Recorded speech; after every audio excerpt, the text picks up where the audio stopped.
ಸ್ವಾತಂತ್ರ್ಯೋತ್ಸವದ ದಿನಾಚರಣೆಯ ನಿಮಿತ್ತವಾಗಿ ಪೂರ್ವಭಾವಿ ಸಭೆಯು ಜಮಖಂಡಿ ತಾಲೂಕಿನ ಆಡಳಿತ ಕಚೇರಿ ಮಿನಿ ವಿಧಾನಸೌಧದಲ್ಲಿ ನಡೆದ ಸಭೆಯಲ್ಲಿ ಜಮಖಂಡಿ ಶಾಸಕರಾದ ಜಗದೀಶ್ ಗುಡುಗುಂಟಿ ಅವರು ಪತ್ರಿಕಾ ಮಾಧ್ಯಮದವರೊಂದಿಗೆ ಅವಾಚ್ಯ ಶಬ್ದಗಳಿಂದ ನಿಂದಿಸಿರುವುದು ಖಂಡಿಸಿ ಹಾಗೂ ನಿಮ್ಮ ಸಂಘಗಳು ಯಾವುದೇ ರೀತಿ ಅಧಿಕೃತ ಇರೋದಿಲ್ಲ ಅಂತ ಮಾತನಾಡಿದ್ದು, ಅದಕ್ಕಾಗಿ ಇದು ಸರಿಯಾಗಿ ಇವೆ ಅಂತ ನಾವು ಮಾಧ್ಯಮದವರು ಪತ್ರಿಕೆದವರು ತಿಳಿಸಿ ಹೇಳಿದ್ದರೂ ಕೂಡ ಅವರು ತಮ್ಮದೇ ಆದ ಪಟು ಬಿಡದೆ ಸರಿ ಇಲ್ಲ ಅಂತ ಹೇಳಿಕೆಯನ್ನ ನೀಡಿದ್ರು. ಅದಕ್ಕಾಗಿ ಇಂದು ದಿನಾಂಕ 13/8/2024 ಮುಂಜಾನೆ 10 ಗಂಟೆಗೆ ಜಮಖಂಡಿಯ ಎಜಿ ದೇಸಾಯಿ ಸರ್ಕಲ್ನಲ್ಲಿ ಪ್ರತಿಭಟನೆಯನ್ನ ಹಮ್ಮಿಕೊಂಡಿದ್ದು, ಆ ಪ್ರತಿಭಟನೆಯಲ್ಲಿ ಎಲ್ಲಾ ಪತ್ರಿಕಾ ಮಾಧ್ಯಮದವರು ಸೇರಿದ್ರು.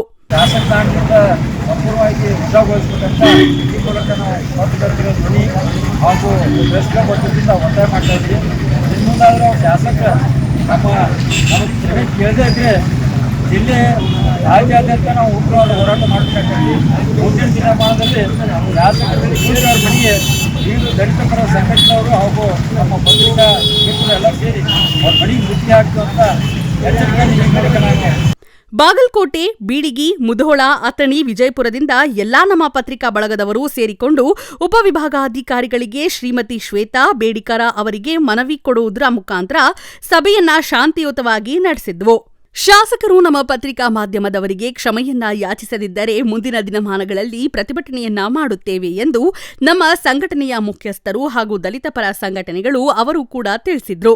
ಶಾಸಕರು ಬಹಿರಂಗವಾಗಿ ಕ್ಷಮೆಯನ್ನ ಕೇಳದಿದ್ದರೆ ಕರ್ನಾಟಕದ ವಿವಿಧ ಜಿಲ್ಲೆ ಹಾಗೂ ತಾಲೂಕಿನಲ್ಲಿ ಕೂಡ ಇದೇ ರೀತಿ ಪ್ರತಿಭಟನೆಯನ್ನ ಮಾಡುತ್ತೇವೆ ಅಂತ ನಮ್ಮ ಕರ್ನಾಟಕ ಪ್ರೆಸ್ ಕ್ಲಬ್ ಬೆಂಗಳೂರು ತಾಲೂಕು ಘಟಕ ಜಮಖಂಡಿ ಅಧ್ಯಕ್ಷರುಗಳಾದ ಶಶಿ ತೇರಾದಾಳ ಹಾಗೂ ಗೌರವಾಧ್ಯಕ್ಷರಾದ ರಾಜಕುಮಾರ ಎಂ ಪಾಟೀಲ ತಿಳಿಸಿದ್ದಾರೆ.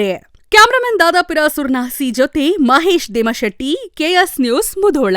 ಶಾಸಕರದಾರು ಅವ್ರ ವಿರುದ್ಧ ಜಮಖಂಡಿ ದೇಸಾಯಿ ವೃತ್ತದಲ್ಲಿ ಪ್ರತಿಭಟನೆ ಎಲ್ಲ ಪತ್ರಿಕಾ ಮಿತ್ರರು ಹಾಗೂ ಸಂಘಟನೆದವರು, ದಲಿತ ಪರ ಸಂಘಟನೆ, ಕನ್ನಡ ಪರ ಸಂಘಟನೆದವರು ಹೋರಾಟ ಇಟ್ಕೊಂಡಿಪ್ಪ ಅಂದ್ರೆ ಅವ್ರ ದುರಾದೃಷ್ಟ.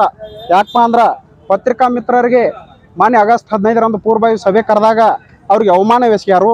ಅವರು ಜಗದೀಶ್ ಗುಡುಗುಂಟಿ ಅವರು ಆಗಸ್ಟ್ 15ರಂದು ಪೋಲೋ ಮೈದಾನದಲ್ಲಿ ಏನು ಫಂಕ್ಷನ್ ಇರ್ತೈತಿ ಅಲ್ಲಿ ಬಹಿರಂಗವಾಗಿ ಅವ್ರಿಗೆ ಕ್ಷಮೆ ಯಾಚಿಸ್ಬೇಕು.